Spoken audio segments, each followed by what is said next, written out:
اعوذ باللہ من الشیطان الرجیم بسم اللہ الرحمن الرحیم رب اشرح لی صدری ویسر لی امری واحلل عقدۃ من لسانی یفقہوا قولی۔ ریاض الصالحین حصہ اول، احادیث نبوی صلی اللہ علیہ وسلم۔ حضرت انس رضی اللہ تعالیٰ عنہ سے روایت ہے کہ نبی اکرم صلی اللہ علیہ وسلم نے وفات تک چوکی یا میز پر کھانا نہیں کھایا جیسا کہ خوشحال لوگوں کا شیوا ہے، نہ ہی باریک آٹے کی چپاتی کھائی، یہاں تک کہ آپ صلی اللہ علیہ وسلم دنیا سے کوچ کر گئے۔ بخاری شریف۔ اور بخاری ہی کی ایک اور روایت میں ہے کہ آپ صلی اللہ علیہ وسلم نے بھنی ہوئی بکری کبھی اپنی آنکھوں سے نہیں دیکھی۔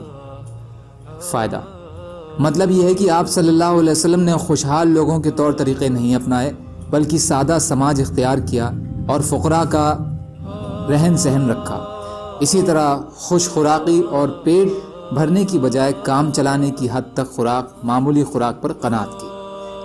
حضرت نعمان بن کشیر رضی اللہ تعالی عنہ سے روایت ہے کہ میں نے نبی اکرم صلی اللہ علیہ وسلم کو اس حال میں دیکھا کہ ردی کھجور بھی اتنی مقدار میں آپ صلی اللہ علیہ وسلم کو میسر نہ تھی جس سے آپ صلی اللہ علیہ وسلم اپنا پیٹ بھر لیتے۔ مسلم شریف۔ حضرت سہل بن سعد رضی اللہ تعالیٰ عنہ سے روایت ہے کہ رسول اللہ صلی اللہ علیہ وسلم نے اپنے اعلان نبوت سے اپنی وفات تک چھنے ہوئے آٹے کی روٹی نہیں دیکھی۔ ان سے پوچھا گیا کہ تم لوگوں کے پاس رسول اللہ صلی اللہ علیہ وسلم کے زمانے میں چھلنیاں نہیں ہوتی تھیں؟ انہوں نے جواب دیا، رسول اللہ صلی اللہ علیہ وسلم نے اپنی نبوت سے اپنی وفات تک کوئی چھلنی نہیں دیکھی۔ پھر ان سے پوچھا گیا، تم لوگ بنا چھنے ہوئے جو کی روٹی کیسے کھاتے تھے؟ انہوں نے جواب دیا، ہم جو کو پیستے، پھر اس میں پھونک مارتے تو اس میں سے جو اڑتا وہ اڑ جاتا اور جو باقی رہتا اسے ہم گوندھ لیتے۔ بخاری۔ حضرت ابو ہریرہ رضی اللہ تعالی عنہ سے روایت ہے کہ رسول اللہ صلی اللہ علیہ وسلم ایک دن یا ایک رات کو گھر سے باہر نکلے تو حضرت ابو بکر اور عمر رضی اللہ تعالی عنہ سے ملاقات ہو گئی۔ آپ صلی اللہ علیہ وسلم نے پوچھا، تمہیں اس وقت کس چیز نے باہر نکلنے پر مجبور کیا؟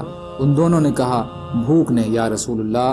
آپ صلی اللہ علیہ وسلم نے ارشاد فرمایا، اس اللہ کی قسم جس کے قبضے میں میری جان ہے، مجھے بھی اسی چیز نے باہر نکالا ہے جس نے تمہیں باہر نکالا، چلو اٹھو۔ چنانچہ وہ دونوں بھی آپ صلی اللہ علیہ وسلم کے ساتھ چل کھڑے ہوئے۔ آپ صلی اللہ علیہ وسلم ایک انصاری کے پاس آئے، وہ اس وقت گھر میں موجود نہیں تھے۔ جب ان کی بیوی آپ صلی اللہ علیہ وسلم کو دیکھا تو خوش آمدید یعنی مرحبا اور اہلا رسول اللہ صلی اللہ علیہ وسلم نے ان سے پوچھا کہ فلاں انصاری کہاں ہیں؟ اس نے جواب دیا، وہ ہمارے لیے میٹھا پانی لینے گئے ہیں۔ اتنے وہ انصاری آدمی بھی آ گئے تو انہوں نے رسول اللہ صلی اللہ علیہ وسلم اور آپ کے دونوں ساتھیوں کو دیکھا اور پھر کہا، الحمدللہ، آج مجھ سے زیادہ معزز مہمانوں والا کوئی نہیں۔ پھر وہ گئے اور کھجور کا ایک گوشہ لائے جس میں کدری، خشک اور تر کھجوریں تھیں، اور کہا، کھائیے، اور خود اس نے چھری پکڑ لی۔ رسول اللہ صلی اللہ علیہ وسلم نے فرمایا، دیکھو، دودھ دینے والی بکری ذبح کرنے سے بچنا۔ تو اس نے ان کے لیے بکری ذبح کی، تو انہوں نے اس بکری کا گوشت کھایا اور خوشے سے کھجوریں کھائیں اور پانی پیا۔ جب وہ شکم اور سیر اور سیراب ہو گئے تو رسول اللہ صلی اللہ علیہ وسلم نے حضرت ابو بکر اور عمر رضی اللہ تعالیٰ عنہ سے فرمایا کہ قسم ہے اس ذات کی جس کے ہاتھ میں میری جان ہے، تم قیامت والے دن ان نعمتوں کے بارے میں ضرور پوچھے جاؤ گے۔ تمہیں بھوک نے تمہارے گھروں سے نکالا، لیکن اب تم ان نعمتوں کو کھا پی کر اپنے گھروں کو لوٹ رہے ہو۔ مسلم شریف۔ ان نعمتوں کی بابت پوچھا جائے گا کا مطلب ہے کہ اللہ تعالیٰ اپنی نعمتیں گنوائیں گے، نہ کہ یہ ڈانٹ ڈپٹ اور عذاب کے لیے سوال ہوگا۔ اور یہ انصاری جس کے پاس آپ صلی اللہ علیہ وسلم تشریف لے گئے تھے، وہ ابو الحیثم بن تیہان رضی اللہ تعالیٰ عنہ صحابی ہیں، جیسا کہ ترمذی وغیرہ کی روایت میں آیا ہے۔ فائدہ، اس میں رسول اللہ صلی اللہ علیہ وسلم سمیت آپ صلی اللہ علیہ وسلم کے جانثار صحابہ رضی اللہ تعالیٰ عنہ کی تندرستی کا ذکر ہے جس سے مسلمان شروع کے دور میں اور ہجرت کے بعد گزرے۔ ایسے ساتھیوں کے پاس دعوت کھانے کے لیے جانا جائز ہے جن کی بابت علم ہو کہ ان سے خوش ہوں گے۔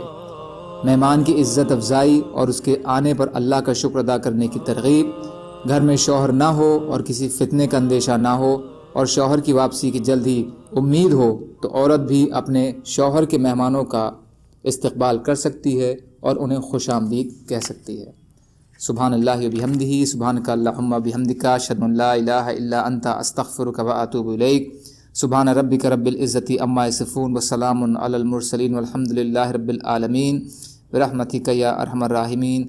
لا الہ الا اللہ محمد رسول اللہ.